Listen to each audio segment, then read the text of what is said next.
Voel jy soms verward oor wat God se wil vir jou lewe is? Wel, jy's nie alleen nie. Baie van ons vra, God, wat is my doel? Of, Vader, hoekom lyk dit asof daar ander is wat seker is, maar ek bly verlore voel? Nou, ek het goeie nuus vir jou, God het 'n plan vir jou. Jeremia 29:11 sê, ek weet watter gedagtes ek oor jou koester, gedagtes van vrede en nie van onheil nie. Onthou jou lewe is nie 'n toevallige reis hier op aarde nie. Dis 'n goddelike verhaal met 'n doel. En hoe vind jy daardie doel? Romeine 12 sê jy moet jou hele lewe aan God gee, jou denke vernuwe en nie die wêreld se idee van sukses volg nie. Jou skepingsdoel is nie iets wat jy agterna jaag nie.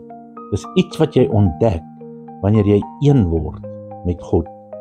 Psalm 32:8 sê, ek wil jou onderrig en jou leer aangaande die weg wat jy moet gaan. Ek wil raad gee, my oog sal op jou wees. Jy's nie alleen nie. Die Heilige Gees is jou innerlike gids en hy wys jou die pad. Onthou, God is meer bekommerd oor jou rigting as jou spoed.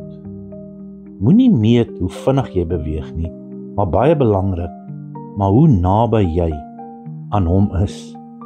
Begin waar jy is, gee vandag oor, vernuwe jou denke en vertrou die proses. Jou skepingsdoel is in jou, want Christus is in jou. Onthou, jy's nie verlore nie, jy word gelei. Leer om stil te word en luister na daardie stil stemmetjie daar diep binne in jou en laat die Heilige Gees jou lei om jou skepingsdoel vandag te ontdek.